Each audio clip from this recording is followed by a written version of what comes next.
푹푹 찌는 바람이 누렇게 익은 논 위로 불어와 무더운 여름 햇볕 아래 나옹님 할머니의 하얀 머리카락을 헝클어뜨렸다. 고창 마을의 강둑으로 이어지는 흙길 위로는 매미 소리가 요란해 하루의 마지막 정적마저 태워버릴 듯했다. 할머니는 물통 2개를 지고 가파른 숨을 몰아쉬었다. 등은 땀으로 흠뻑 젖었고 달아빠진 집신 아래로 피어오르는 고운 흙먼지 속으로 한 걸음 한 걸음 잠겨드는 듯했다. 옥님 할머니는 언덕 뒤편에 외따로 떨어진 낡고 허름한 한옥에서 홀로 살았다.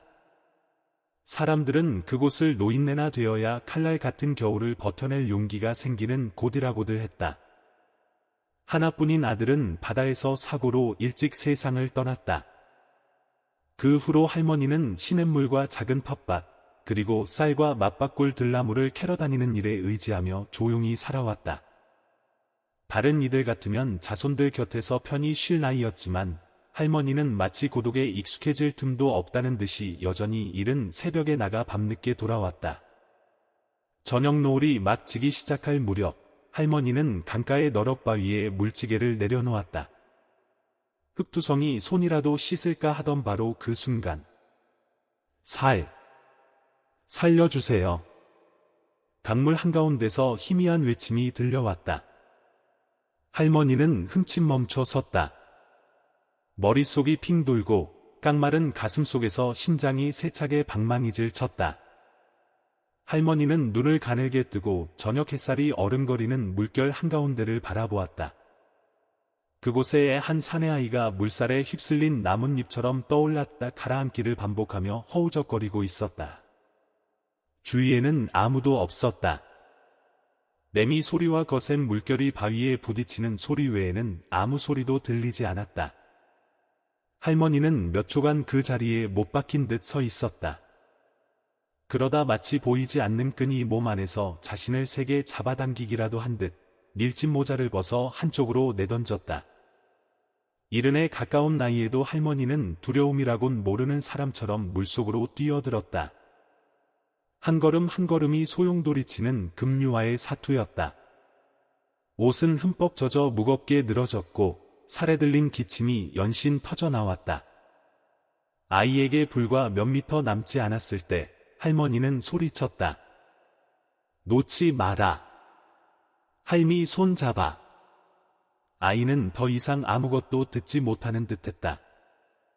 두 눈은 감겨 있고 얼굴은 새하얗게 질려 있었다. 한 손만이 하염없이 물 위에서 허우적거릴 뿐이었다. 할머니는 사력을 다해 물을 헤치고 다가가 아이의 옷자락을 붙잡았다. 두 사람은 함께 물살에 몇 바퀴 더 휩쓸리다 큰 바위에 부딪혔다. 할머니의 이마에서 피가 흘러내려 한쪽 뺨을 붉게 물들였다. 하지만 할머니는 멈추지 않았다. 그 작은 몸을 단단히 끌어안고 무트로 향했다. 마침내 마지막 남은 힘과 뱃속 깊은 곳에서부터 터져나오는 애절한 외침으로 할머니는 저녁 햇살이 꺼져가던 잔디밭 위로 아이를 끌어올렸다. 이야! 할미 말 들리니? 아이는 미동도 없이 누워 있었다. 대답도 움직임도 없었다. 할머니는 아이의 가슴에 귀를 가져다 댔다. 희미한 심장 박동. 살아 있었다. 할머니는 벌떡 일어나 겉옷을 벗어 아이의 몸을 닦아주고는 세차게 흔들었다. 일어나. 이야, 눈 좀 떠봐. 서툰 심폐소생술과 인공호흡을 몇 차례 반복하자 아이가 콜록거리며 물을 뱉어내더니 가쁜 숨을 몰아쉬기 시작했다. 할머니는 땅바닥에 주저앉아 떨리는 손으로 가슴을 감쌌다.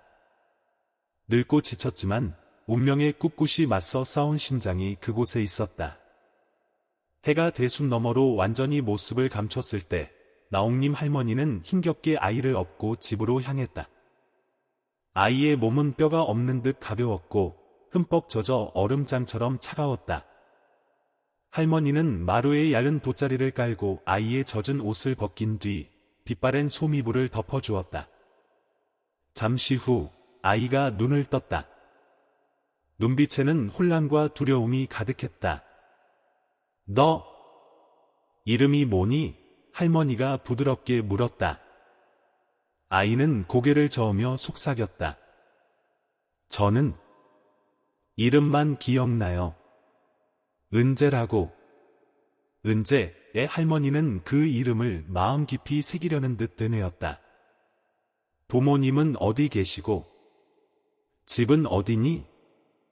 아이는 고개를 저었다. 텅 빈 눈빛이었다. 기억이 없었다. 찾아오는 사람도 없었다. 불러주는 이름도 없었다. 오직 한 사람, 방금 물속에서 자신의 목숨을 구해준 낯선 할머니만이 추위에 떨면서도 부드럽게 미소 지으며 곁에 앉아 있을 뿐이었다. 다음 날 소문은 곧장 마을 전체로 퍼져나갔다. 나옥님 할머니가 강물에 떠내려온 아이를 주었다는 이야기였다. 마을 어귀 시장에서는 사람들이 수군거렸다. 내가 어떻게 자기 집도 기억 못한대? 나쁜 놈들 자식 아냐? 저 할망구 미쳤지. 찢어지게 가난하면서 짐을 하나 더 드렸네. 할머니는 다 들었지만 아무 대꾸도 하지 않았다. 그날 저녁 할머니는 식은 김치찌개를 데워 흰쌀밥 위에 조심스레 얹어주었다. 은재는 돗자리 구석에 조용히 앉아 바람에 흔들리는 창문만 멍하니 바라보고 있었다. 먹어라. 그래야 내일 기운 차리지. 아이는 주저하며 젓가락을 들었다. 잠시 후 아이는 할머니를 보며 입술을 달싹였다. 고맙습니다. 엄마. 할머니는 멈칫했다. 손에서 젓가락이 떨어졌다. 지난 20년 동안 누구도 그녀를 그렇게 부르지 않았다. 엄마라는 한마디에 늙고 어두운 집에 조용히 비쳐드는 한 줄기 빛과 같았다. 할머니는 울지 않았다. 그저 아이의 머리를 쓰다듬으며 잠긴 목소리로 말했다. 그래. 많이 먹으렴. 붉은 노을이 길게 뻗은 마을길을 뒤덮었다. 늙은이와 아이, 두 그림자가 살랑이는 대숲을 지나며 손을 잡고 느릿느릿 걸어갔다. 바람에 흩날리는 먼지 알갱이들이 마치 그들의 발걸음을 붙잡으려는 듯했지만 두 사람은 계속해서 나아갔다. 아무도 몰랐다. 그 순간 고창이라는 가난한 시골 마을에서 운명의 방향이 바뀌었다는 것을, 그리고 혈연이 아닌 사랑의 씨앗이 조용히 싹트고 있었다는 것을. 다음 날 아침, 날이 채 밝기도 전에 옥님 할머니는 일어나 아궁이에 불을 지폈다. 눅눅한 장작이 매캐한 연기를 피웠고 그 냄새는 아직 강물 냄새가 밴 옷가지에 스며들었다. 마당에서는 은재가 툇마루에 앉아 무릎에 턱을 괜 채 우릉덩이를 지나가는 병아리 떼를 바라보고 있었다. 맨발에는 이른 아침의 찬바람이 스쳐 새로 난 상처 위로 가볍게 떨렸다. 할머니는 묽은 죽 한 그릇을 들고 나왔다. 위에는 볶은 깨가 조금 뿌려져 있었다. 고기도 달걀도 없었지만 할머니는 마치 귀한 음식을 바치듯 나무 숟가락을 건넸다. 먹어라, 힘내야지. 그러고 나서 보건소에 가보자. 누가 찾는지. 은재는 고개를 저었다. 어디 가고 싶지 않아요. 왜 그러니? 아이는 고개를 숙인 채 손가락으로 옷자락을 만지작거렸다. 우리 집이 어딘지 기억나지 않아요. 그런데 여기는 따뜻해요. 할머니는 몸이 굳었다. 잠시 후 나직이 한숨을 쉬었다. 그래. 그럼 여기 있어라. 기억나면 할미가 데려다 줄게. 은재는 조용히 고개를 끄덕였다. 아침 햇살이 대나무 틈새로 스며들어 아이의 얼굴 위로 부드러운 빛을 드리웠다. 지난 세월 동안 옥님 할머니가 자신의 한옥에서는 한 번도 보지 못했던 빛이었다. 그 후 며칠 동안 할머니와 은재는 편견으로 가득 찬 고창 마을에서 마치 어울리지 않는 두 조각처럼 살아갔다. 할머니가 아이의 손을 잡고 시장에 나갈 때마다 엿보는 시선들이 쏟아졌다. 생선 장수 하나가 툭 던졌다. 먹여 살리지도 못하면서 착한 일 한답시고 저놈이 나쁜 짓이라도 하면 그때 가서 울어도 소용없을걸. 할머니는 못 들은 척했다. 그리고 은재는 처음으로 이방인을 보는 듯한 시선을 받는 기분을 알게 되었다. 아이는 놓치면 온 세상이 자신을 삼켜버릴까 두려운 듯 할머니의 손을 더 꽉 잡았다. 하지만 밤이 되어 할머니가 등잔불을 켜고 낡은 천 조각으로 아이의 찢어진 옷을 꿰매줄 때면 모든 두려움은 사라졌다. 할머니는 말이 많지 않았다. 하지만 아이의 머리를 쓰다듬을 때마다, 한밤중에 이불을 다시 덮어줄 때마다 은재는 자신이 다시 태어나는 기분을 느꼈다. 어느 날 오후, 할머니가 집 뒤에서 빨래를 널고 있을 때 은재가 물에 흠뻑 젖은 고양이 한 마리를 안고 허둥지둥 달려왔다. 할머니, 얘가 도랑에 빠졌어요. 할머니는 아이를 잠시 말없이 바라보다가 지프로 엮은 바구니를 가리켰다. 거기 둬라. 할미가 따뜻한 물 데워올게. 두 사람은 함께 작은 고양이의 털을 닦아주었다. 은재가 나직이 속삭였다. 그때 할머니도 저한테 이렇게 해주셨죠? 할머니는 대답하지 않았다. 그저 웃을 뿐이었다. 그 눈빛에는 아픔과 따스함이 뒤섞인 무언가가 담겨 있었다. 마을 사람들의 수군거림은 더 심해졌다. 마을에서 엄격하기로 소문나고 영향력이 큰 이장, 권태환 씨가 직접 할머니를 찾아왔다. 그는 마루에 앉아 텅 빈 부엌을 둘러보더니 한숨을 쉬었다. 나씨, 마음씨 좋은 건 압니다. 하지만 이제 늙으셨잖소. 저 아이는 시설로 보내야 합니다. 거기 가면 따뜻한 이불에 배불리 밥도 먹을 수 있고, 여기서는 할머니는 여전히 마른 고구마를 반으로 쪼개며 말을 끊었다. 여기는 자장가를 불러줄 사람이 있습니다. 권 이장이 미간을 찌푸렸다. 그것만으론 부족하오. 사랑이 배를 채워주진 않소. 게다가 사람들이 흉한 소문까지. 할머니는 고구마를 내려놓았다. 눈빛이 돌에 부딪히는 쟁기날처럼 날카로워졌다. 저는 가난합니다. 하지만 이 아이를 굶거나 춥게 두진 않을 겁니다. 공기는 무겁게 가라앉았다. 권 이장은 한참 동안 할머니를 바라보다가 거친 숨을 내쉬며 조용히 일어나 돌아갔다. 그날 밤, 은재는 벽 뒤에 숨어 모든 것을 들었다. 아이는 아무 말 없이 할머니를 도와 장작을 팼다. 달빛이 툇마루를 비출 때 아이는 고개를 들어 작게 물었다. 할머니, 사람들이 저를 데려가면 그냥 보내실 거예요? 할머니는 한동안 말이 없었다. 바람이 불어와 문이 삐걱거렸다. 내가 문을 열어줘야 그들이 널 데려갈 수 있는 거다. 은재는 고개를 끄덕였다.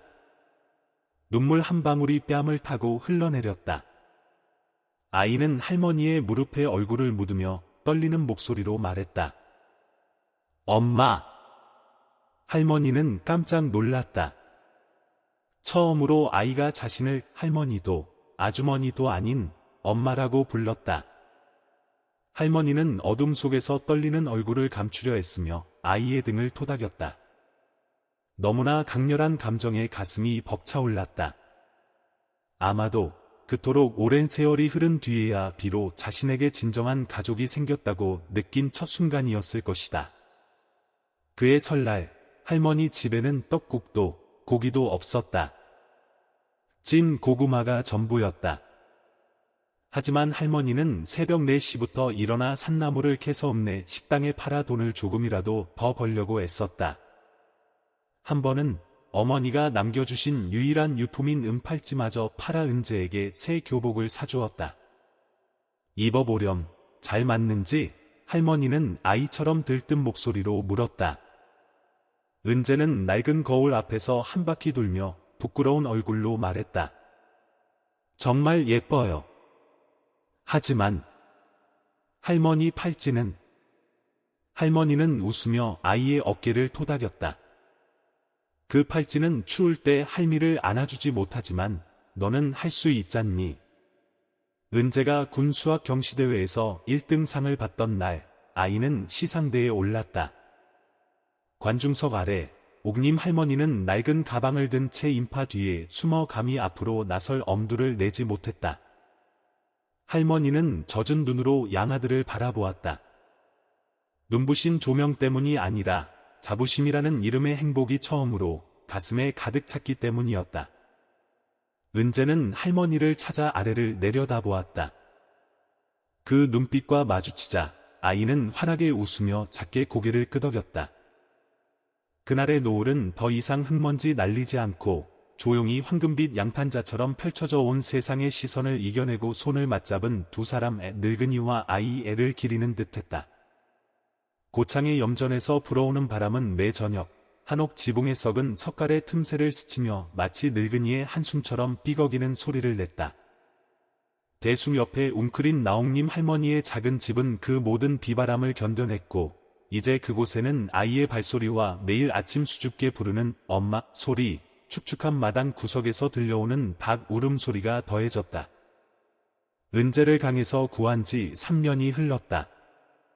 아이는 비 온 뒤에 죽순처럼 쑥쑥 자랐다. 깡마르고 까무잡잡했지만 총명한 눈빛과 예의 바른 행동은 누구든 호감을 갖게 했다. 그럼에도 마을 사람들의 시선이 완전히 부드러워진 것은 아니었다. 양아들이라고? 도둑놈 자식이 물에 빠져 죽은 척하는 걸지도 몰라. 저 녀석. 우리 동네 애 같지가 않아. 눈빛이 이상해. 저 할망구가 정신이 나갔지. 착한 일 하면 하늘에서 상이라도 주는 줄 아나 봐. 그런 말을 들을 때마다 은재는 그저 고개를 숙이고 조용히 걸음을 재촉할 뿐이었다. 하지만 밤이 오면 아이는 언제나 할머니 곁에 바싹 누워 날이 추워지면 이불을 덮어주고 할머니가 씻다가 땅에 떨어뜨린 나물 한 가닥까지 주워 올렸다. 한 번은 아이가 나직이 말했다. 사람들이 저를 미워하면 할머니는 속상하세요? 할머니는 바로 대답하지 않았다. 눈은 여전히 아궁이에 사그라드는 불씨를 향해 있었다. 잠시 후 천천히 말했다. 아니. 하지만 내가 그 사람들 때문에 너 자신을 미워하게 된다면 그땐 할미가 아주 속상할 거다. 그 말은 아이가 18살이 될 때까지 기억했다. 고창초등학교에서 은재는 유별나게 공부를 잘했다. 새 책도 핸드폰이나 컴퓨터도 없었지만 아이는 늘 반에서 1등을 했다. 선생님이 전교생 앞에서 칭찬할 때마다 아이는 얼굴을 붉히며 학부모석 맨 끝에 웅크리고 앉은 나옥님 할머니의 모습을 찾았다. 그곳은 낡은 옷에 밴 짭짤한 햇볕 냄새로 누구에게도 방해가 되지 않을 유일한 자리였다. 어느 날 권태환 이장이 또 찾아왔다. 하지만 이번에는 집 안으로 들어오지 않았다. 그는 대나무 문 앞에 서서 지팡이를 짚은 채 마당 뒤에서 채소에 물을 주는 은재를 바라보았다. 그는 할머니를 불러내 겨우 들릴 만한 목소리로 말했다. 아이가 공부를 잘하더군. 하지만 미래는 할머니가 계속 붙잡고 있을 순 없소. 할머니는 치마에 손을 닦으며 그의 눈을 똑바로 쳐다보았다.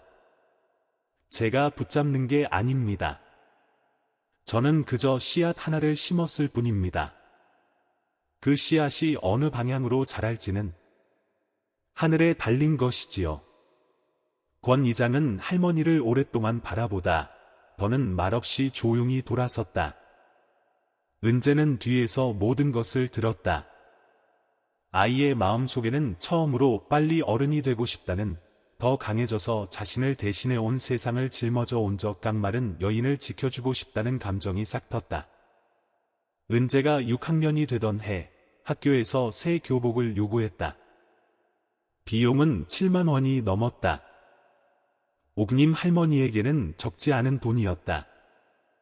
일주일 내내 할머니는 식당 두 곳에 빨래를 대신 해주었다. 두 손은 찬물에 퉁퉁 붓고 갈라졌다. 밤에 돌아오자 아이는 할머니가 손바닥 안에서 작은 물건 하나를 만지작거리는 것을 보았다. 그것은 낡은 은팔찌였다. 어머니가 남겨주신 유일한 유품. 할머니, 그거 파실 거예요? 은재가 걱정스러운 목소리로 물었다. 할머니는 미소 지었다. 그래. 내 자식이 당당하게 학교에 가야 하는데 이걸 가지고 있어 뭐 하겠니? 하지만 그건. 할머니가 말을 끊었다. 세상에서 가장 소중한 건 기념품이 아니야. 고개를 들고 살아갈 줄 아는 아이란다. 다음 날 아침, 아이는 새 교복을 입었다. 조금 크고 구겨졌지만 아이는 마치 한 가족의 자존심 전부를 짊어진 듯 그 옷을 입었다. 매일 밤 공부를 마친 후 은재는 툇마루에 앉아 별을 보곤 했다.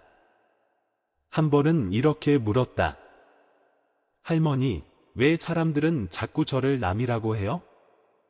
그 사람들은 사랑 없이 살아본 적이 없어서 그 가치를 모르기 때문이란다. 그럼 할머니는 저를 사랑하세요? 할머니는 하늘, 그 중에서도 유독 밝게 빛나는 북극성을 바라보며 대답했다. 사랑하지. 내가 나를 엄마라고 부른 그 순간부터. 그게 이 세상에서 가장 진실한 것이니까. 아이는 할머니의 어깨에 머리를 기댄 채 아무 말도 하지 않았다.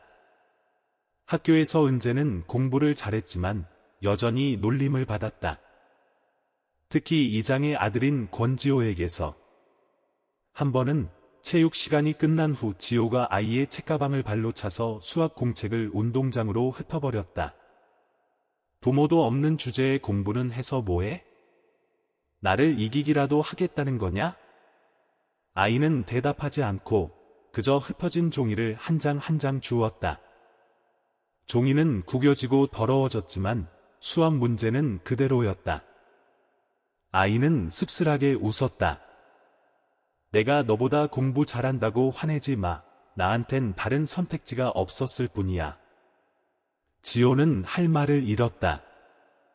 처음으로 뒤에 서 있던 친구들마저 입을 다물었다. 이 장의 마지막 장면은 10월의 어느 아침, 은재가 군수학 경시대회 우수상을 받으러 불려나갔을 때 열린다. 아이는 떨리는 손으로 무대에 올라 할머니의 모습을 찾으려 운동장을 샅샅이 훑었다. 저 끝 좌석에 할머니가 앉아 있었다. 하얀 머리카락이 바람에 날리고 두 눈은 반짝였다. 아무도 몰랐다. 저 가난한 여인이 어머니의 팔찌를 팔고 밤낮으로 일을 했던 이유가 언젠가 자신의 아이가 가장 높은 곳에 서 있는 모습을 보기 위함이었다는 것을. 그 순간 할머니의 눈물이 소리 없이 흘러내렸다. 할머니는 고개를 돌렸지만 시선은 여전히 그 아이의 모습에 머물러 있었다. 멸시 속에서 어린 시절의 절반을 보낸 아이, 오직 사랑만이 한 인간을 길러낼 수 있음을 증명하기 위해 살아온 그 아이의 모습에 그날의 군수학 경시대회상은 A4 용지 한 장과 교육청 로고가 박힌 작은 공책이 전부였다. 하지만 나옥님 할머니에게는 평생 가져본 적 없는 통장보다 더 귀했다. 은재가 박수갈채 속에서 무대를 내려왔을 때 아이는 망설임 없이 곧장 할머니에게로 달려갔다. 엄마, 아이는 다른 사람이 들을까 두려워하지 않고 크게 불렀다. 할머니는 깜짝 놀라며 그 갑작스러운 포옹을 받아 안았다. 지난 세월 동안의 모든 부끄러움과 망설임이 인생의 급류 속에서 표류하던 두 영혼의 단단한 포옹 속에서 녹아내렸다. 사람들은 이제 다른 눈빛으로 할머니를 보기 시작했다. 더 이상 수군거리지 않았고 침묵했다. 자신들이 그토록 비웃었던 자부심의 실체를 깨달았을 때의 무거운 침묵이었다. 며칠 후 교장 선생님이 할머니를 불렀다. 교장실은 낡은 교과서 더미와 빗둘게 걸린 대통령 사진 외에는 특별할 것이 없었다. 나 선생님, 그가 말했다. 은재 학생의 성적이 아주 뛰어납니다. 도대회에 내보낼 생각입니다. 할머니는 어색하게 웃었다.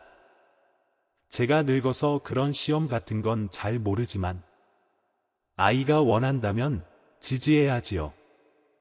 교장 선생님은 머뭇거렸다. 하지만 일부 학부모들의 민원이 있습니다. 아이의 신상이 불분명하다는 겁니다. 가족 관계를 증명할 서류가 있으신지요? 할머니는 책상 아래에서 두 손을 꽉 쥐었다. 손마디가 튀어나오고 푸른 힘줄이 돋았다. 없습니다. 하지만 서명이 필요하다면 제 피로 하겠습니다. 교장 선생님은 할 말을 잃었다. 하지만 더 이상 아무 말도 하지 않았다. 할머니가 돌아갈 때 그는 이전에는 누구에게도 한 적 없는 문 밖까지 나와 배웅하는 행동을 보였다. 집에서 은재는 그 어느 때보다 열심히 공부했다. 상장을 녹슨 못 2개로 벽에 걸었다. 그 옆에는 나옥님 할머니가 매일 아침 아이의 얼굴을 닦아주던 낡은 천 조각이 있었다. 어느 날 오후 아이가 어려운 수학 문제를 풀고 있을 때 할머니가 시장에서 돌아와 작은 생선 한 봉지를 들고 있었다. 생선 살 돈 있으셨어요, 할머니? 아니.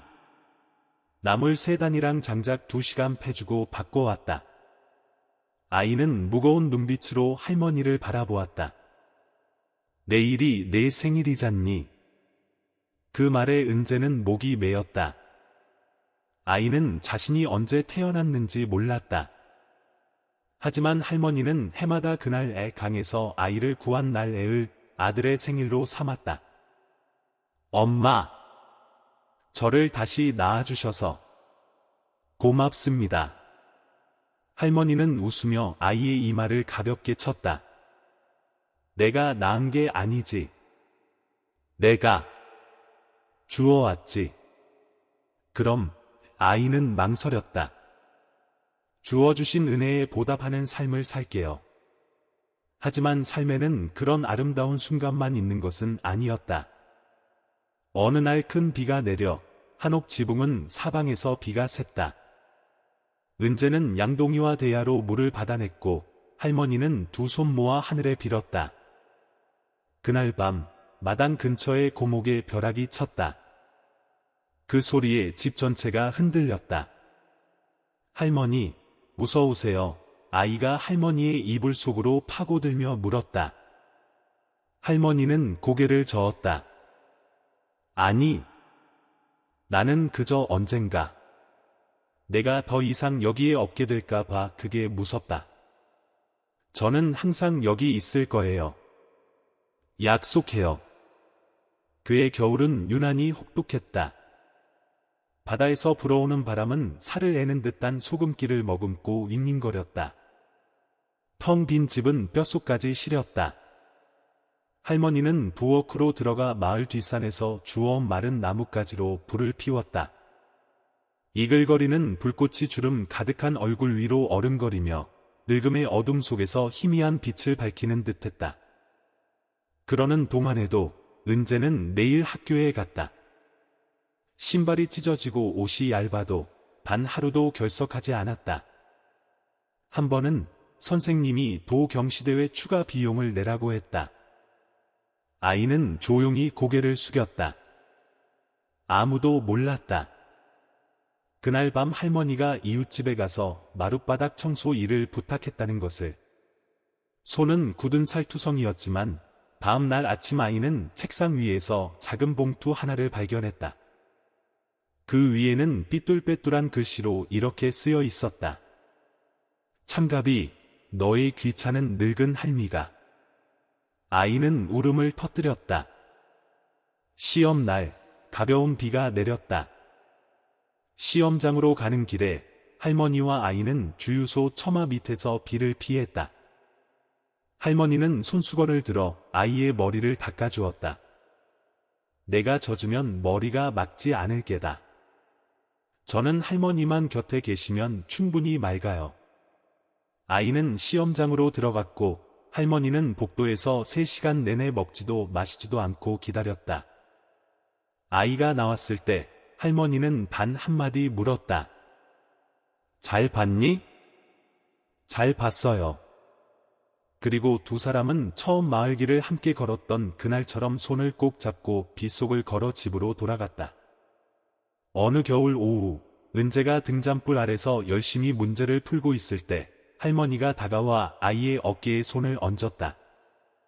있잖니, 할미가 부자는 아니지만 내가 공부하는 걸 볼 때마다 기적 같은 것에 투자하고 있는 것 같단다. 아이는 펜을 내려놓고 돌아서 할머니를 끌어안았다. 저도 그래요. 할머니가 새벽에 일어나는 걸 볼 때마다 제가 진정한 이유를 위해 살고 있다는 걸 느껴요. 바람이 찢어진 지붕 위를 스치며 썩은 석가래를 흔들었다. 하지만 그 바람부는 지붕 아래 늙은이와 아이, 두 사람은 혈연이 아닌 오직 마음으로만 필요한 사랑의 불씨를 조용히 지피고 있었다. 그리고 그 불씨는 혹독한 겨울 속에서 희미했지만 말 없는 맹세처럼 꺼지지 않고 타올랐다. 그의 봄은 예년보다 일찍 찾아왔다. 집 뒤 대숲에는 파릇파릇한 새순이 돋아나기 시작했고 작은 제비떼가 맑은 하늘을 가로질렀다. 고창 마을 전체가 희망과 움직임, 그리고 이별의 색으로 새로운 옷을 갈아입은 듯했다. 어느 아침, 은재가 우물에서 물을 길어오고 있을 때 나옥님 할머니는 팻마루에 앉아 낡은 나무장을 닦고 있었다. 탁자 위에는 서울의 한명문 고등학교 로고가 찍힌 하얀 봉투가 놓여 있었다. 아이는 물지개를 내려놓고 이마에 땀을 닦으며 할머니 곁에 앉았다. 할머니, 또 읽으세요? 그래. 글자 하나라도 놓칠까봐 할머니는 살며시 웃으며 여전히 그 글과의 시선을 고정했다. 대진영재고등학교 전액 장학금 합격 통지서. 그것은 10여 년을 멸시와 고난 속에서 살아온 아이에게 운명이 준 첫 번째 선물이었다. 하지만 기쁨과 함께 할머니의 잠 못 이루는 밤들이 찾아왔다. 할머니는 서울이 다른 세상이라는 것을 알았다. 은재처럼 가난한 아이가 그곳에서 어떻게 혼자 살아갈 수 있을까? 그리고 더 중요한 것은 아이가 떠나면 누가 겨울에 물을 데워주고 비 오는 날 아궁이에 불을 지펴줄까? 은재도 알고 있었다. 식사 때마다 아이는 할머니를 더 오래 바라보았다. 마당을 지날 때마다 더 오래 멈춰 섰다. 벽에 금이 간 한옥집이 문득 기이할 정도로 소중하게 느껴졌다. 입학 일주일을 앞두고 할머니는 조용히 준비를 시작했다. 할머니는 읍내시장에서 옷감을 사서 아들이 오래전 서울로 일하러 갈 때 입었던 낡은 외투를 직접 수선해 주었다. 손수건을 접고 양말을 깨끗이 빨았으며 심지어 남편의 상복을 꿰맬 때 썼던 푸른 실로 가방끈까지 다시 꿰맸다. 한편 은재는 선생님들에게 낡은 책을 빌리고 선배들의 노트를 얻어와 종이 테이프로 표지 한 장 한 장을 정성껏 붙였다. 늙은이와 아이, 두 사람은 누구도 이별 이야기를 꺼내지 않았다. 하지만 모든 행동, 모든 숨결이 마치 카운트다운을 세는 것 같다. 떠나기 전날 밤, 가벼운 비가 내렸다. 작은 부엌에서 할머니는 달걀 부침과 생선조림, 그리고 약간의 미역국으로 아주 맛있는 저녁을 차렸다. 은재는 밥상을 보며 눈물을 글썽였다. 할머니가 이렇게 많은 음식을 산 것은 아주 오랜만이었다. 내일 서울 올라가면 기운 잃지 않도록 조심해야 한다. 할머니는 국을 푸는 척등을 돌리며 붉어진 눈시울을 감췄다. 네, 하지만 할머니도 잘 챙겨 드셔야 해요. 제가 없다고 밥에 물 말아 드시면 안 돼요. 할머니는 작게 웃었다. 그래. 내일 임금님처럼 먹을게. 두 사람은 함께 웃었다. 하지만 더는 말이 없었다. 작은 부엌은 차마 꺼내지 못한 말들로 인해 침묵에 잠긴 듯했다. 다음 날 아침, 하늘은 이상하리만치 맑았다. 봄바람이 이끼 낀 지붕 위를 어루만졌고 마당 뒤 대숲은 작별 인사를 하려는 듯 속삭였다. 할머니는 새벽같이 일어났다. 수수한 한복을 입고 머리에는 수건을 두른 채 떨리는 손으로 아이가 먹을 음식을 쌌다. 주먹밥, 김치, 그리고 무장아찌 몇 조각. 아이가 배고플까 봐서가 아니었다. 어디에 있든 아이를 위해 가장 작은 것 하나까지 챙겨주는 사람이 있다는 것을 알려주고 싶어서였다. 은재는 가방을 들고 마당으로 나섰다. 아이는 집을 돌아보았다. 햇살이 공책 위로 쏟아지던 곳, 매일 밤 앙상한 손이 이불을 덮어주던 곳, 잠긴 목소리지만 세상에서 가장 따뜻한 자장가가 흘러나오던 곳. 할머니, 그냥 저 안 갈래요. 할머니는 돌아섰다. 눈빛이 단호했다. 남들이 내게 날개를 달아줬는데 그걸 우리 안에 가둬둘 셈이냐? 아이는 고개를 숙인 채 목이 메었다. 두 사람은 마을 끝에 있는 작은 시외버스 정류장으로 향했다. 놀랍게도 많은 마을 사람들이 그곳에 나와 있었다. 더 이상 예전의 멸시 어린 눈빛이 아니었다. 어색함과 존중, 그리고 말로는 표현 못할 약간의 부끄러움이 섞여 있었다. 권태환 이장도 와 있었다. 그는 전봇대 옆에 서서 신문지에 싼 떡 하나를 들고 있었다.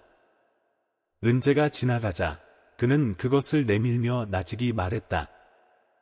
가져가게. 서울은 춥다잖나. 이거 먹고 속이라도 덮이게. 아이는 고개를 숙였다. 감사합니다, 아저씨. 옥님 할머니는 곁에 조용히 서서 가방끈을 꽉 쥐었다. 처음으로 할머니는 마을 사람들이 더 이상 자신의 등을 짓누르는 그림자가 아니라고 느꼈다. 그들은 비록 늦었지만 할머니가 오래전에 보았던 것을 마침내 보았다. 저 아이는 사랑받을 자격이 있다는 것을. 낡은 푸른색 버스가 천천히 멈춰 섰다. 기사가 큰 소리로 외쳤다. 고창 서울행 출발합니다. 은재는 짐칸에 짐을 싣고 돌아서서 할머니를 꼭 껴안았다. 다녀오겠습니다. 엄마. 할머니는 고개를 끄덕이며 웃었다. 그 어떤 노을보다 찬란하지만 힘겨운 미소였다. 편지하거라. 그리고 라면만 먹지 말고. 아이는 버스에 올랐다. 창문 너머로 아이는 여전히 아래를 바라보았다. 그곳에는 할머니가 작고 조용히 서 있었다. 수많은 버스를 떠나보내고도 여전히 그 자리를 지키는 한 그루 나무처럼. 버스가 움직이기 시작했다. 흙먼지가 자욱하게 피어올랐다. 떠오르는 햇살 아래 버스 유리창에는 배낭을 맨 소년의 모습이 비쳤다. 눈가는 젖어 있었지만 울지는 않았다. 돌아올게요, 엄마. 아이는 중얼거렸다. 그리고 처음으로 그 말은 자신을 위한 것이 아닌 하나의 약속이 되었다. 훗날 평생 자신을 따라다니게 될 약속이. 낡은 버스는 구덩이투성이 시골길을 따라 덜컹거리며 나아갔다. 먼지 낀 창문 너머로 은재는 계속해서 뒤를 돌아보았다. 피 한 방울 섞이지 않았지만 자신에게 다시 사는 삶을 통째로 선물한 어머니, 그 할머니의 모습에서 눈을 뗄 수가 없었다. 버스가 시야에서 사라진 후에도 할머니는 그 자리에 서 있었다. 햇살이 깡마른 몸 위로 길게 드리워져 마치 초봄 고창 마을의 숨결처럼 얇고 연약한 황금빛 막을 씌우는 듯했다. 할머니는 여전히 바라보았다. 눈을 깜빡이는 순간 아들을 한 번이라도 더 보지 못할까봐 두려운 듯 눈을 가늘게 뜨고 있었다. 그리고 정말로 마을 어귀에 말없이 서 있던 그 모습은 은재의 인생에서 가장 깊이 사무치는 기억이 될 것이었다. 버스 안에서 아이는 창가에 몸을 웅크렸다. 옆에는 낡은 천 가방이 있었다. 그 안에는 옷 몇 벌과 책 몇 권, 그리고 떠나기 직전 할머니가 손에 쥐어준 작은 나무 상자가 들어 있었다. 이건 내 친할아버지가 남기신 거다. 이제 내 것이야. 아이는 아직 열어보지 않았다. 감정이 홍수처럼 터져 나올까 두려웠다. 눈물이 버스 안 사람들에게 자신을 약한 사람으로 보이게 할까 두려웠다. 하지만 마음속 깊은 곳에서 아이는 알고 있었다. 이 이별은 단순히 멀어지는 것이 아니라 자신의 일부를 잘라내어 저 바람 부는 지붕 아래에 두고 오는 것과 같다는 것을. 거의 5시간의 이동 끝에 서울이 나타났다. 고층 건물과 붐비는 거리, 그리고 아무도 서로를 알지 못하는 인파가 은재를 압도했다. 아이는 서울고속버스터미널에서 내려 배낭을 메고 손에는 기숙사 주소가 적힌 종이를 꽉 쥐었다. 첫 발을 내딛는 순간부터 외로움이 밀려왔다. 아무도 아이가 누구인지 어디서 왔는지 신경 쓰지 않았다. 모두가 서둘렀고 바빴고 차가웠다. 고창과는 다른 종류의 추위였다. 바람 때문이 아니라 행인들의 눈빛에서 오는 추위였다. 하지만 아이는 스스로 두려워하는 것을 허락하지 않았다. 배낭 속 교과서 아래에는 할머니가 곱게 접어둔 손수건이 있었다. 한쪽 구석에는 떨리는 손으로 수놓은 글씨가 남아 있었다. 은재야, 집에 오는 거 잊지 마라.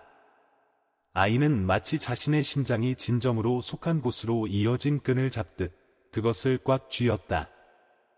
서울에서의 첫날들은 쉽지 않았다. 명문가 출신 학생들로 가득 찬 교실에서 아이는 이방인 같았다. 시골 억양이 섞인 말투는 웃음거리가 되었다. 낡은 옷과 테이프로 붙인 책은 아이에게 곱고 소년이라는 별명을 안겨주었다. 하지만 은재는 반응하지 않았다. 그저 조용히 공부했다. 매일 밤 아이는 기숙사 근처 공중전화로 할머니에게 전화했다. 할머니, 저 수학 2단원까지 공부했어요. 그래. 할미는 방금 고구마 몇 개랑 기름이랑 바꿨다. 곧 돌아갈게요. 시험 끝나면 갈게요. 그래. 따뜻하게 입고 다니렴. 거긴 춥다더라. 매일 밤 그랬다. 전화는 불과 몇 분이었지만 할머니와 아이에게는 온 세상과도 같았다. 한 달 후 아이의 첫 편지가 고창에 도착했다. 학생용 편지지에 또박또박 눌러 쓴 글씨였다. 엄마께. 저는 잘 지내요. 최선을 다하고 있어요. 언젠가. 엄마가 더는 들나무를 캐러 다니지 않으셔도 되게 하고 싶어서요. 식당에서 밥을 먹을 때마다 엄마가 끓여주시던 김치찌개가 생각나요. 차가웠지만 그 어떤 음식보다 맛있었어요. 건강 잘 챙기세요. 그리고 누구한테도 제가 보고 싶다고 말하지 마세요. 안 그러면 사람들이 할머니가 늙어서 마음 약해졌다고 할 거예요. 돌아갈게요. 약속해요. 엄마의 아들 올림. 할머니는 등잔불 아래서 편지를 읽었다. 손이 떨렸고 마지막 글고 위로 눈물이 떨어졌다. 할머니는 전화를 쓸 줄도 이메일을 보낼 줄도 몰랐지만 번진 잉크 자국 위를 손으로 어루만지며 나직이 말하는 법은 알았다.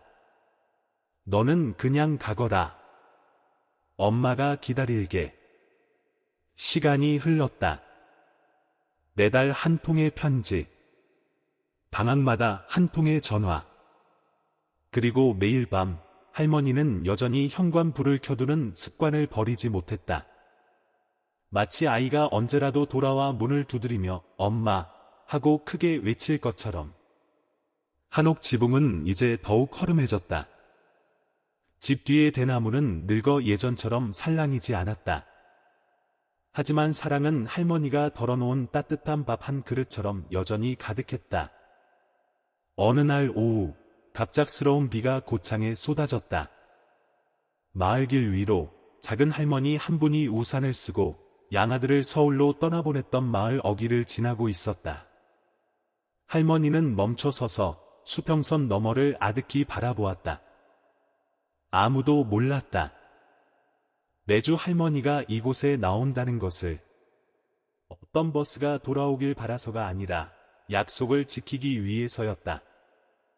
아이가 돌아오는 날까지 영원히 그곳에 서 있겠다는 약속을. 그리고 저 멀리서 빨간 비옷을 입은 아이 하나가 달려오다가 뒤돌아 물었다. 할머니, 여기서 뭐 하세요? 할머니는 미소 지으며 나뭇잎 위로 떨어지는 빗방울을 바라보았다. 약속이 현실이 되기를 기다리고 있단다. 서울, 은재가 16살이 되던 해가을. 쌀쌀하고 건조한 바람이 거리 구석구석을 파고들며 행상인의 외침, 자동차 경적 소리, 그리고 결코 잠들지 않는 도시의 바쁜 발걸음 소리를 휩쓸고 다녔다.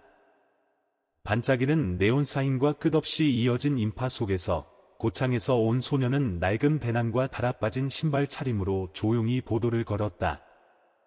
수업 일정은 빽빽했다.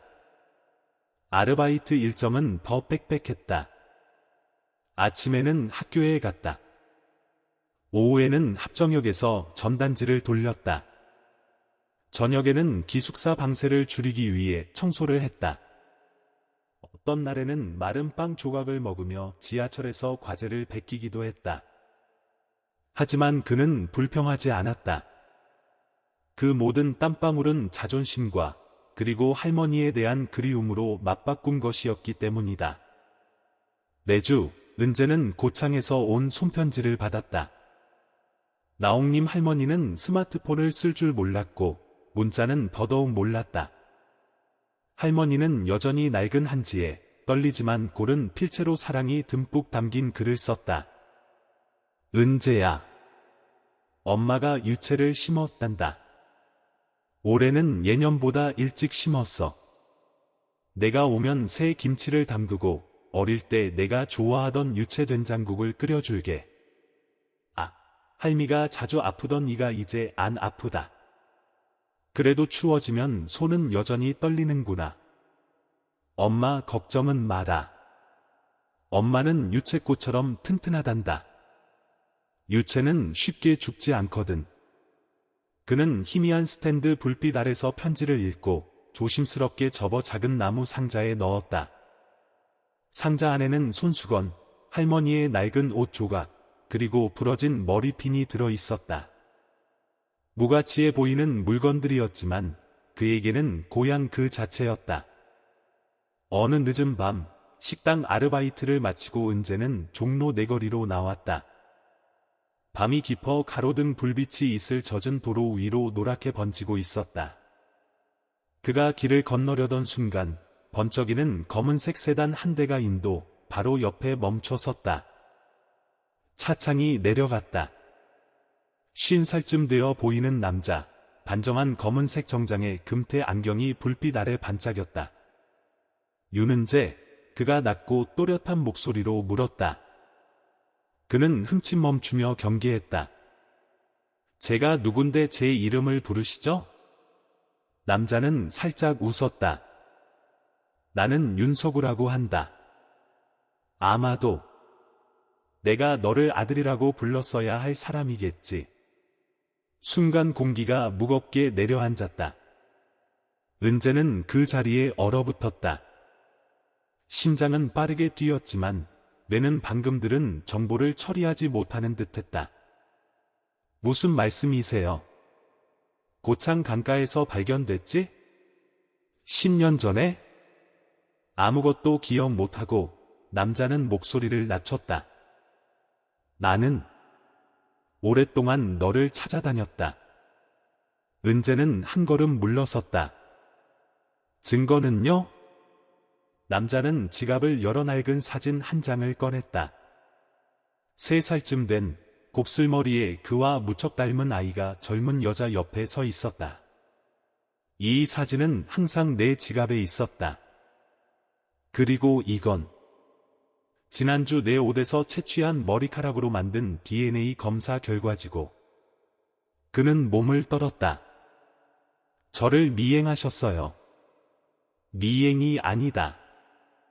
그저 만날 적절한 때를 기다렸을 뿐.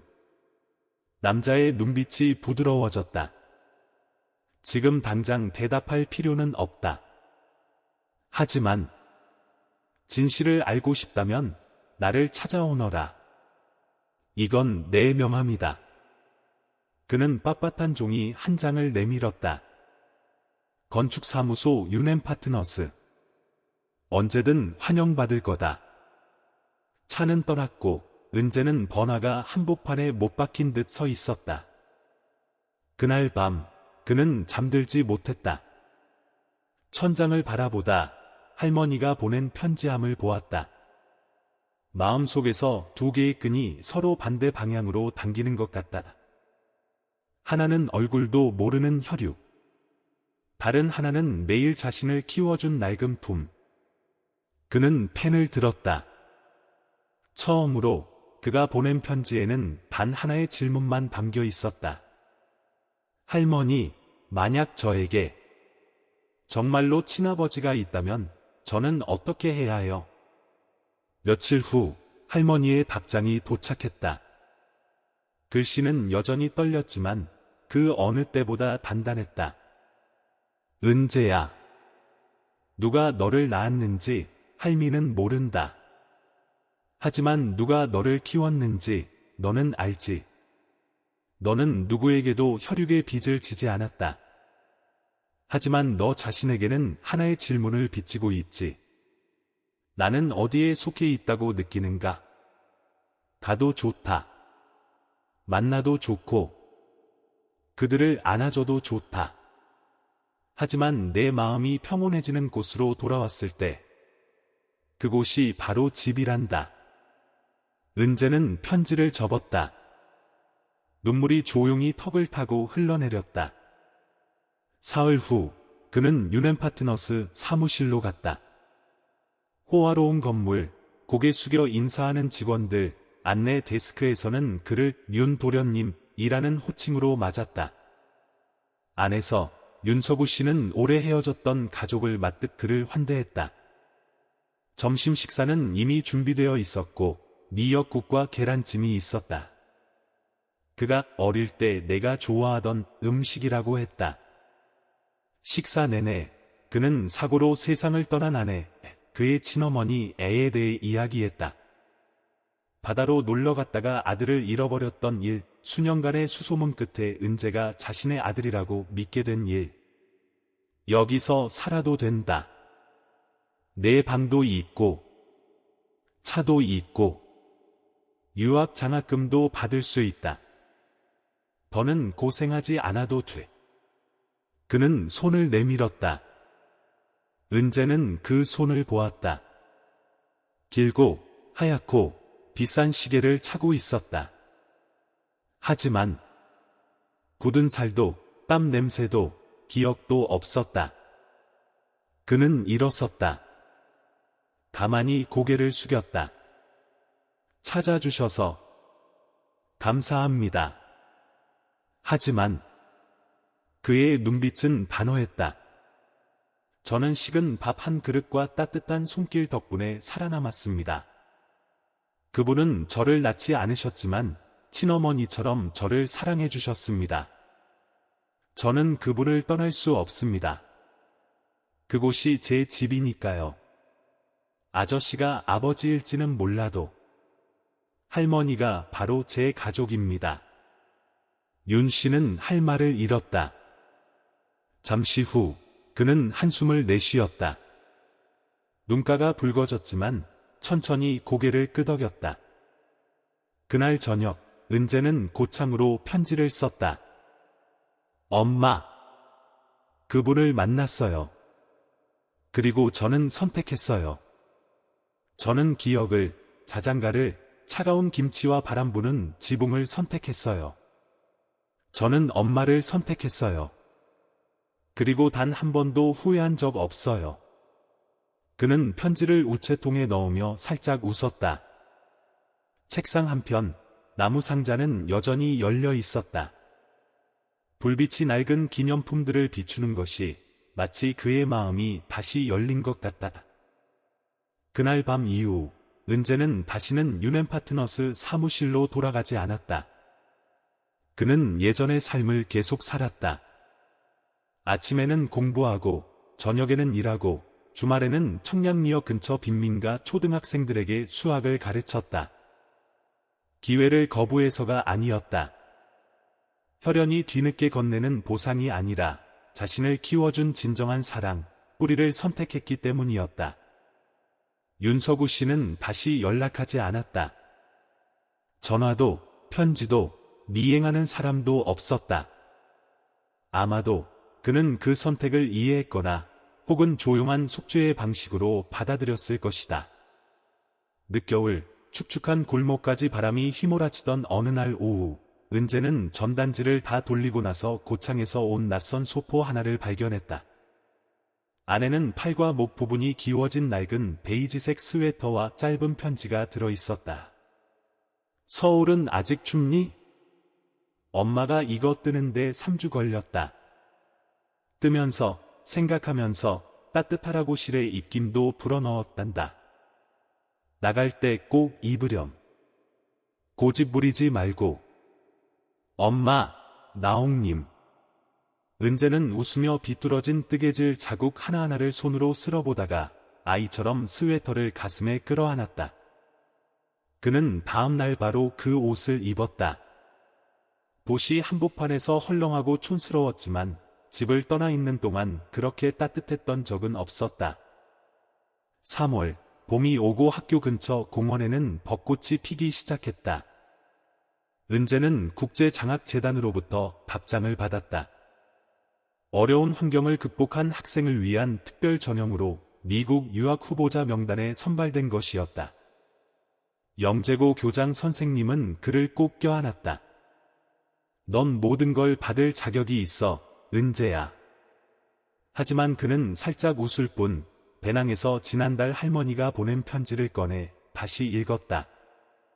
내가 오면 엄마가 맛있는 유채국을 끓여줄게. 유학에 대한 말은 한마디도 없었다. 권유도, 재촉도 없었다. 그저 바람 부는 밤에도 꺼지지 않는 등잔불처럼 조용하고 끈질긴 기다림만이 있었다. 어느 늦은 밤, 그는 역 근처의 익숙한 공중전화 부스에서 고창으로 전화를 걸었다. 전화벨이 아주 오랫동안 울린 뒤에야 누군가 받았다. 할머니의 목소리는 잠겨 있었지만 여전히 또렷했다.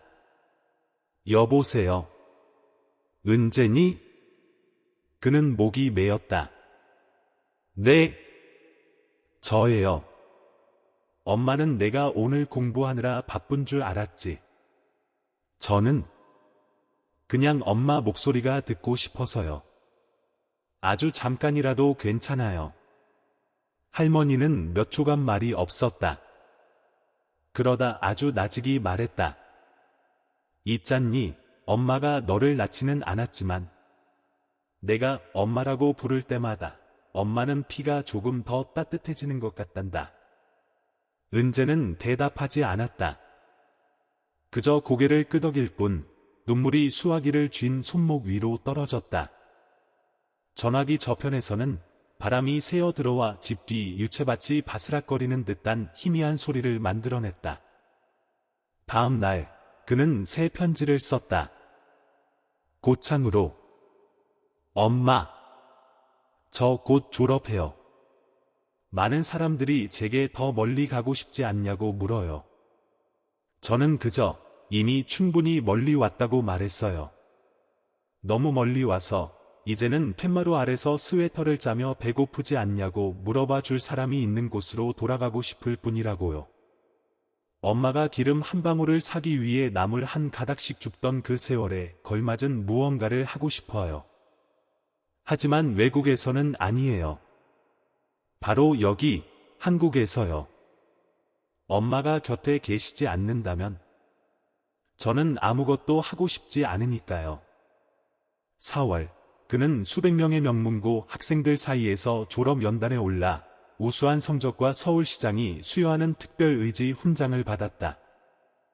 그날 그의 지갑 속에 있던 유일한 사진은 졸업 사진이 아니었다. 몇 해 전 유채밭 옆에서 할머니와 함께 찍은 사진이었다. 햇살은 눈부셨고 할머니의 머리는 새하였다. 서울의 밤이 내리자 은재는 한강변을 혼자 걸었다. 물 위로 반사되는 불빛 하나하나가 그가 고창 강물에서 건져졌던 그 여름밤의 풍경을 떠올리게 했다. 이름 없는 존재에서, 버려진 아이에서 그는 혈연 없는 어머니와 허름한 한옥, 아무도 기억 못하는 이름을 선택했다. 그리고 일어서고 나아가고 마침내 자기 자신이 되었다. 강에서 불어오는 바람은 차가웠지만 맑았다. 그는 어둠을 향해 속삭였다. 저는 혈육을 선택하지 않았어요. 온 세상이 등 돌렸을 때 저를 안아준 사람을 선택했어요. 그리고 저는 결코 엄마를 버리지 않을 거예요. 엄마가 저를 버리지 않았던 것처럼요. 3년 후, 여름의 서울 하늘은 구름 한 점 없이 새파랬다. 하지만 그 찬란한 햇살 아래 EJ 퓨처랩이라는 이름의 유리 건물 21층 사무실에서는 빛이 차가운 금속성 색조를 띠고 있었다. 번쩍이고 명료하며 감정이 끼어들 여지를 남기지 않았다. 윤은재, 이제 한국교육기술업계 최연소 CEO. 그의 손에는 전국 600여 개 학교와 협력하는 최고의 온라인 학습 소프트웨어 생태계가 있었다. 언론에서는 그를 시골 출신 스타트업 천재라고 불렀다.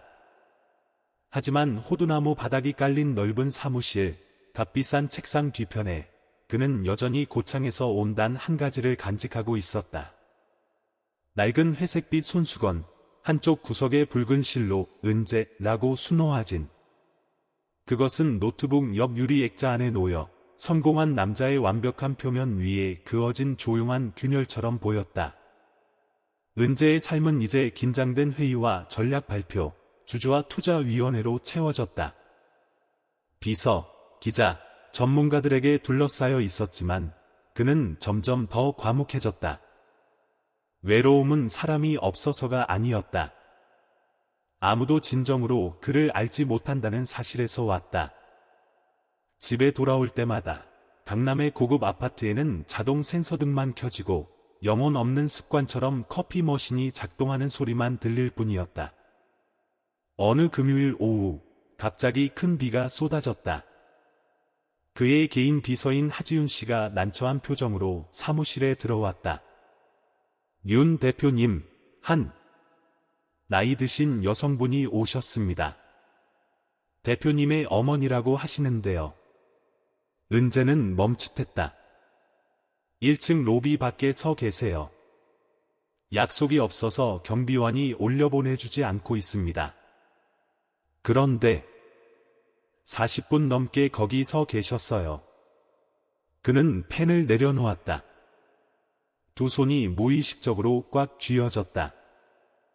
회색 옷 입으시고 머리가 하얗게 새셨나요? 네. 맞습니다. 지프로 짠 바구니도 들고 계세요. 흠뻑 다 젖으셨고요. 은재는 아무 말도 하지 않았다. 그저 재킷을 걸치고 서둘러 사무실을 뛰쳐나갔다. 로비에 내려왔을 때 그는 할머니를 보았다. 나옹님, 여전히 그 깡마른 모습, 여전히 바구니가 터질까봐 두 손으로 손잡이를 쥐는 그 방식, 여전히 제가 혹시 방해가 되나요? 라고 묻는 듯한 밝으면서도 떨리는 눈빛. 할머니는 막 돌아서서 떠나려 하고 있었다. 자동문에서 불어오는 바람에 어깨가 떨렸다. 엄마! 그의 외침이 사람들로 붐비는 호화로운 공간을 갈라놓았다. 몇몇 직원들이 호기심에 돌아보았다. 하지만 그는 신경 쓰지 않았다. 할머니는 돌아섰다. 눈빛은 경악으로 가득 찼다. 아들을 알아봐서가 아니라 이런 화려한 곳에서 정장을 입고 영어를 일상어처럼 쓰는 사람들 사이에서 아들이 자신을 엄마라고 부를 줄은 몰랐기 때문이었다. 너 일하는 중이니? 엄마는 그냥 유채떡 좀 가져왔는데. 그는 다가가 자신의 정장 재킷을 할머니 머리 위로 씌워주었다.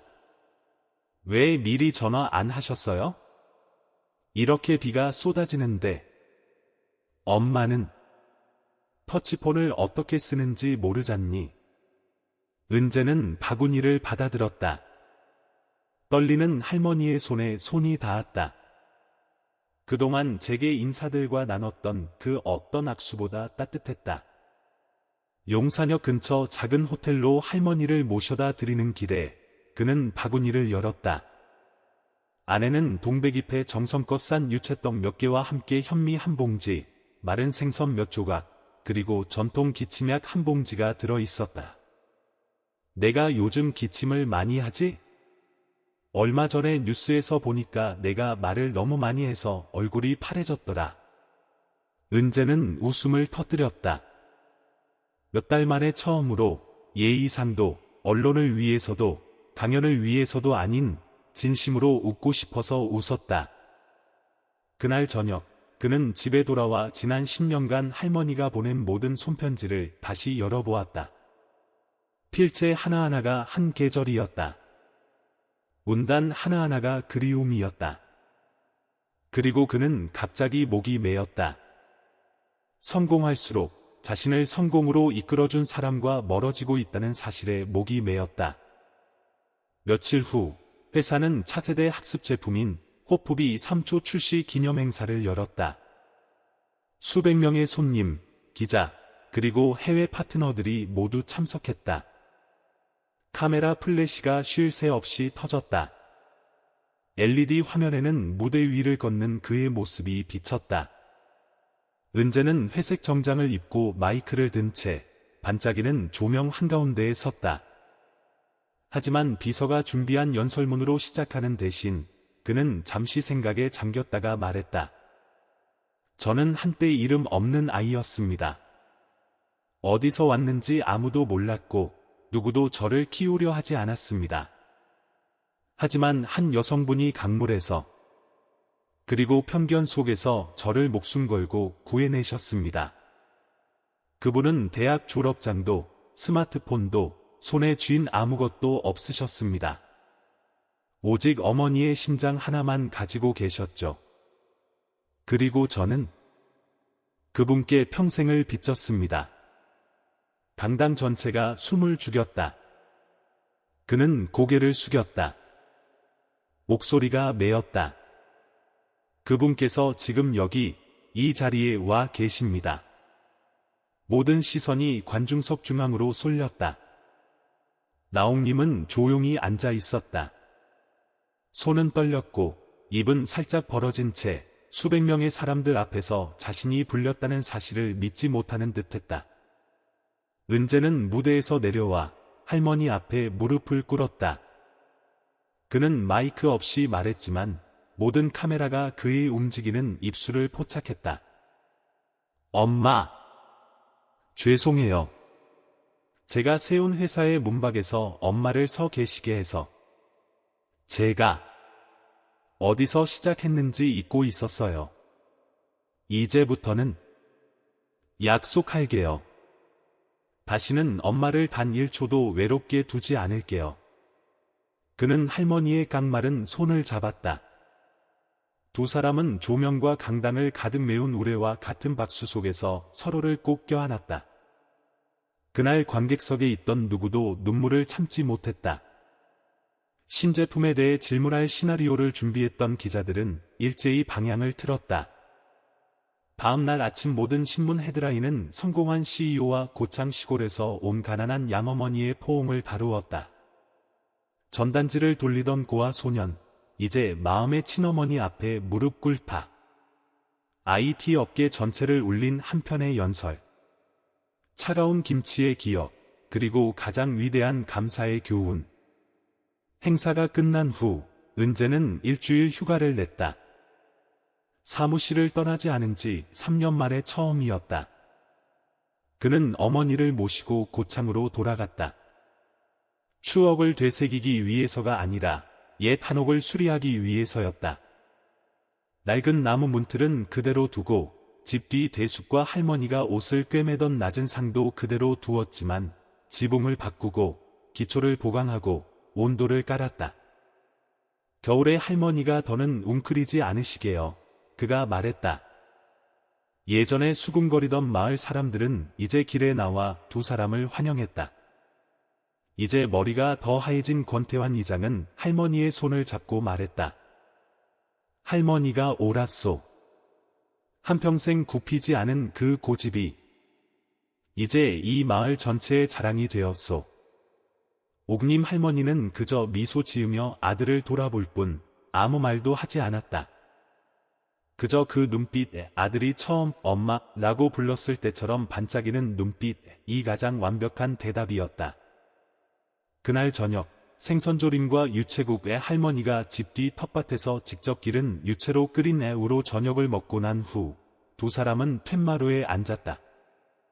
달은 높이 떴고 가벼운 바람이 불어와 수세미 넝쿨을 살짝 흔들었다. 은재가 말했다. 저는 성공이란 아주 멀리, 아주 높이 가는 거라고 생각했어요. 하지만 멀리 갈수록 제가 지키고 싶은 유일한 것이 더 선명하게 보였어요. 그는 돌아보며 할머니를 바라보았다. 그건 엄마가 여전히 여기 툇마루에 앉아 스웨터를 뜨고 계시는 모습이에요. 할머니는 웃으며 그의 머리에 손을 얹었다. 이제 그가 할머니보다 머리 하나는 더 컸지만 너는 멀리 갔지만 내 마음은 한 번도 떠난 적이 없었단다. 며칠 후 은재는 큰 결정을 내렸다. 회사의 본사를 경기도 양평 근처로 이전하는 것이었다. 그곳은 그가 가난한 아이들을 위한 커뮤니티 센터를 지을 계획으로 작은 땅을 빌려둔 곳이었다. 엄마가 더는 혼자 계시지 않아도 돼요. 우리는 숲 가까이 살면서 유채밭도 가꾸고 아이들이 뛰어노는 걸 보게 될 거예요. 김치찌개도 있고 할머니가 물었다. 그는 웃음을 터뜨렸다. 그리고 아무도 따라 할 수 없는 엄마표 김치도 있죠. 그 감동적인 행사 후 한 TV 인터뷰에서 MC가 물었다. 만약 과거로 돌아갈 수 있다면 이 길을 다시 선택하시겠습니까? 은재는 잠시 생각에 잠겼다. 그러고는 천천히 대답했다. 다시 선택할 수 있다면 저는 여전히 그날 강에서 건져진 아이이고 싶습니다. 저를 건져주신 분은 제게 생명만 주신 게 아니니까요. 그분은 제게 빛을, 이름을, 돌아갈 곳을 주셨습니다. 저는 제 친부모가 누구인지 모릅니다. 하지만 제 어머니는 제게 사랑하는 법을 가르쳐 주신 분입니다. 카메라는 몇 초간 침묵하다가 다른 화면으로 전환했다. 노란 유채밭 정원에서 작은 나무 의자에 앉아 나옥님 할머니가 스웨터를 뜨고 있었다. 머리카락은 구름처럼 하였다. 뒤에서는 바로 옆에 지어지고 있는 어린이 캠프에서 아이들의 웃음소리가 들려왔다. 다큐멘터리의 마지막 말은 MC의 내레이션이었다. 어떤 어머니들은 자식을 낳지 않습니다. 하지만 그들의 인생을 다시 낳아줍니다. 이듬해 가을, 양평 지역이 색을 바꾸기 시작했다. 이전에는 버려졌던 언덕 비탈이 이제는 지평선까지 뻗은 눈부신 황금빛 유채밭으로 뒤덮였다. 그 들판 한가운데 회색 기와지붕의 작은 집 한 채가 늙은 소나무와 아침 햇살을 따라 뻗어나가는 나팔꽃 넝쿨 옆에 조용히 자리 잡고 있었다. 집 툇마루에서 나옥님 할머니는 나무 의자에 앉아 따뜻한 차 한 잔을 들고 근처에서 뛰노는 아이들을 지켜보고 있었다. 머리카락은 이제 완전히 새하얗고 피부는 더 주름졌지만 그 눈만큼은 여전히 밝게 빛나고 있었다. 그 어떤 것도 끌 수 없는 빛, 바로 사랑이었다. 그 집 안에서 윤은재는 특별한 행사를 준비하고 있었다. 책상 위에는 설계도, 활동 계획, 그리고 그가 막 공식적으로 설립한 자선 단체인 옥림재단의 도움을 기다리는 고아들의 명단이 펼쳐져 있었다. 재단은 그를 모에서부터 키워낸 어머니의 이름을 땄다. 단지 감사를 표하기 위해서가 아니라 과거의 자신처럼 버려진 삶들에게 그 사랑을 이어주기 위해서였다. 옥림재단의 개소식은 화창한 일요일 아침에 열렸다. 행사는 거창하지 않았고 레드카펫도 유명인사도 없었다. 오직 인근 고아원에서 온 수십 명의 아이들과 몇몇 교사, 간호사, 그리고 동네 이웃들 뿐이었다. 대나무로 만든 연단 앞에 은재는 마이크를 들고 섰다. 그 어느 때보다 따뜻한 눈빛이었다. 모두 환영합니다. 하나의 포옹으로부터 세워진 이곳에 오신 것을요. 사람들이 가볍게 웃었다. 제가 강에서 구조되었던 날, 저는 아무것도 없었습니다.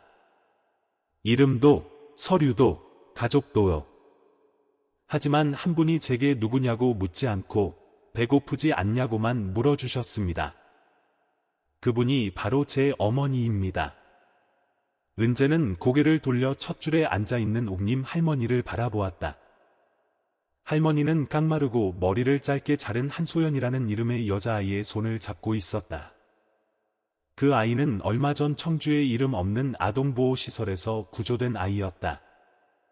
어머니는 말씀하시곤 했습니다. 엄마는 가난하지만 너를 굶거나 춥게 두진 않을 거다. 그리고 오늘 저희는 그 약속을 여러분에게 이어가고자 합니다.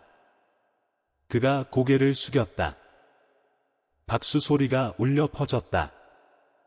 시끄럽지는 않았지만 모두가 무언가 신성한 것을 느끼기에는 충분했다.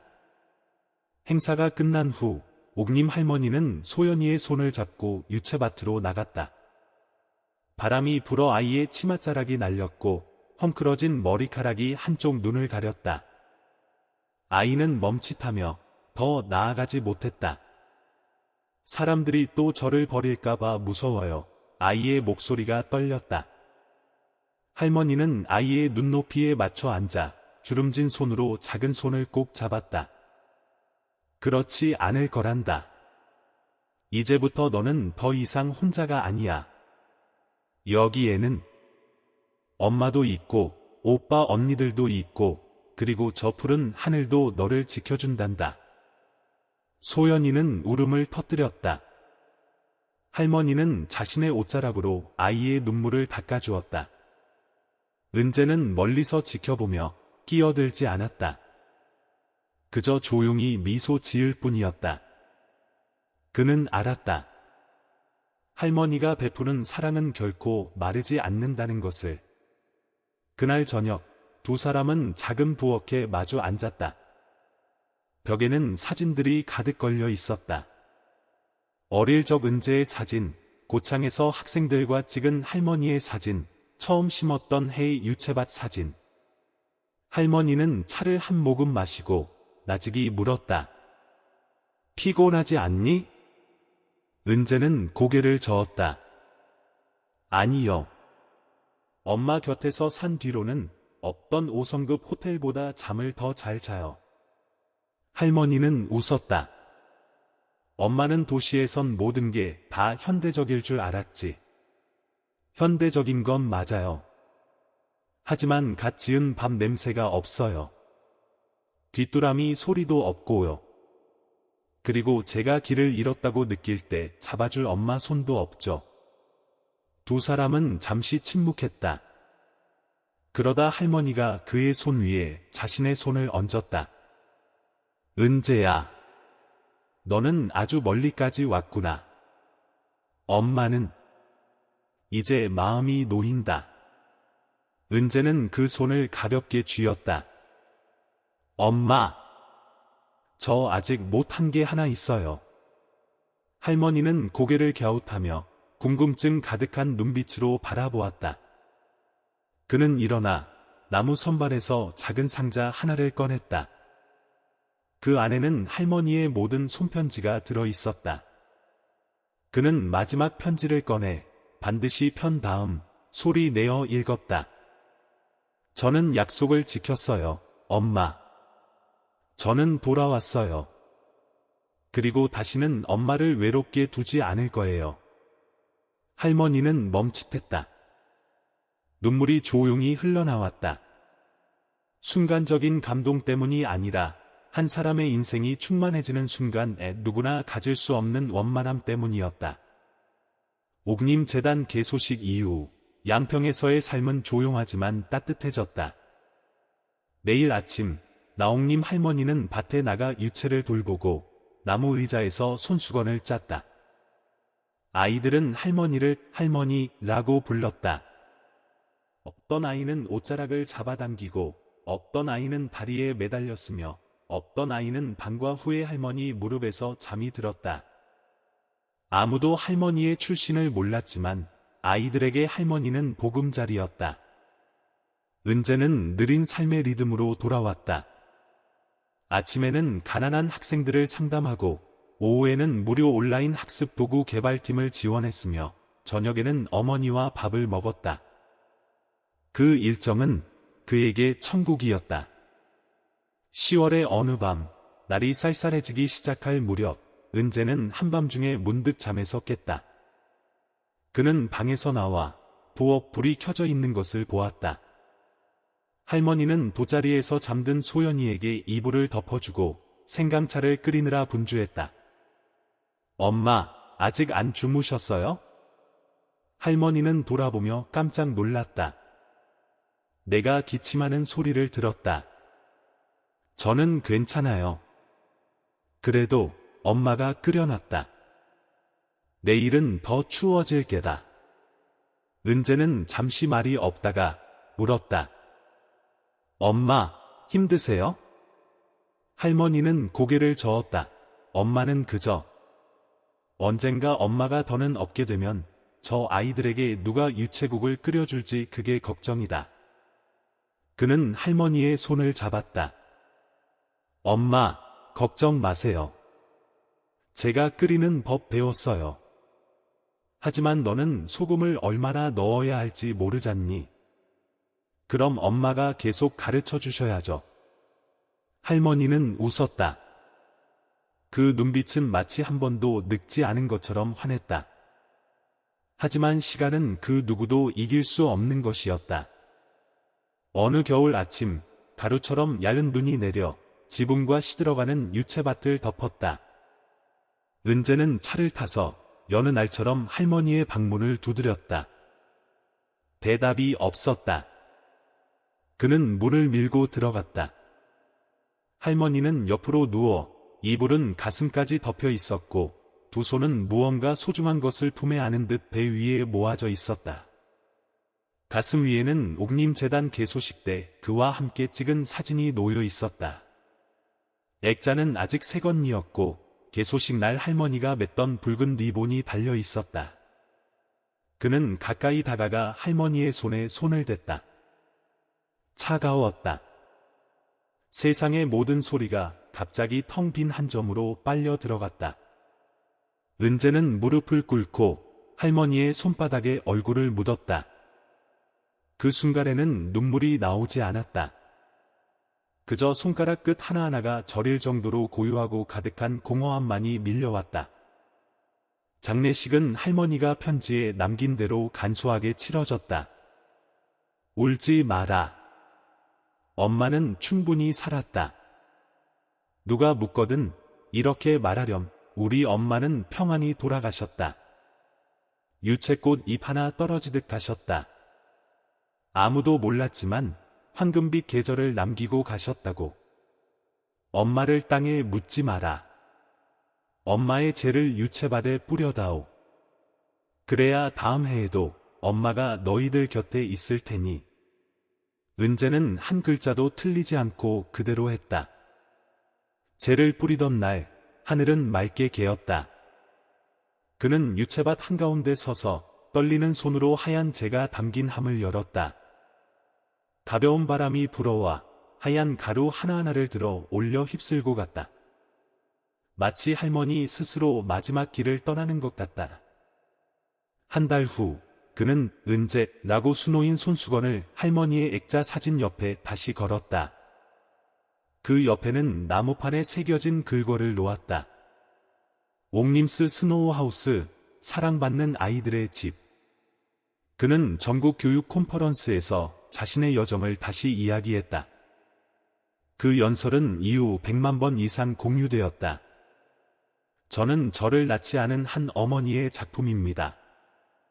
그분은 제게 아이가 자라나는 데는 서류가 충분할 필요가 없고 사랑만 충분하면 된다고 가르쳐 주셨습니다. 그리고 오늘 저는 그것을 되돌려주고자 합니다. 과거에 저처럼 버려졌던 아이들에게요. 1년 후 옥림재단은 300명 이상의 아이들이 교육받도록 도왔고 82명이 공식적으로 입양되었으며 농촌 지역에 17개의 커뮤니티 시설이 세워졌다. 모든 센터에는 이런 간판이 걸렸다. 이곳에서는 당신이 어디서 왔는지 결코 묻지 않습니다. 오직 어디로 가고 싶은지만 물을 뿐입니다. 할머니의 첫 기일에 은재는 이제 그의 법정 양녀가 된 소연이를 데리고 고창으로 돌아갔다. 옛 한옥은 이제 엄마의 집이라는 이름의 커뮤니티 도서관으로 바뀌어 있었다. 그는 옛날 그 마을길을 따라 소연이의 손을 잡고 걸었다. 언젠가 버스 한 대가 그를 태우고 떠났고 늙은 여인 한 명이 끝내 고개를 돌리지 않고 서 있던 그 길을. 소연이가 물었다. 할머니는 아빠가 떠났을 때 슬프셨을까요? 그는 몸을 숙여 아이의 손을 잡았다. 아니. 할머니는 언젠가 아빠가 돌아올 거라는 걸 아셨으니까. 비록 늦더라도. 소연이는 고개를 끄덕였다. 제가 아빠에게 온 것처럼요. 그는 웃었다. 그리고 이제 너는 머물게 될 거야. 어디에도 가지 않고. 마침내 유채밭 전체로 노을이 길게 드리워질 무렵 은재는 할머니의 추모비 앞에 섰다. 작고 소박한 돌멩이 하나, 간결하게 새겨진 글고. 나옥님, 이유 없이 사랑을 선택한 사람. 그는 속삭였다. 엄마, 행복하셨어요? 바람이 불어오고 나팔꽃 넝쿨이 흔들렸다. 찰나의 순간 그는 아주 가까운 어디선가 들려오는 듯한 할머니의 목소리를 들었다. 엄마는 행복했단다. 아주 오래전부터. 엄마에게는 내가 있었으니까. 만약 당신이 이 이야기의 마지막 순간까지 귀 기울여 주셨다면 아마 당신의 마음도 저희처럼 울렸을 겁니다. 혈연도 친척도 없는 가난한 한 할머니가 강물에 버려진 아이 하나를 구하기 위해 손을 내밀었습니다. 그리고 그 무조건적인 사랑이 한 사람의 운명 전체를 바꾸었습니다. 소란스럽고 계산적인 이 세상에서 어쩌면 우리가 지켜야 할 가장 소중한 것은 감사할 줄 아는 마음과 돌아갈 집 한 채일지도 모릅니다. 옥님 할머니와 은재의 이야기가 당신을 감동시켰다면 좋아요를 남겨주시고 댓글로 소감을 표현해주시며 저희가 계속해서 인간적이고 치유적이며 마음을 울리는 이야기를 전해드릴 수 있도록 채널을 구독해주세요. 함께해 주셔서 감사합니다. 여러분이 언제나 빛을 찾으시길 바랍니다. 그의 할머니가 강물 속에서 은재를 찾아냈던 것처럼요.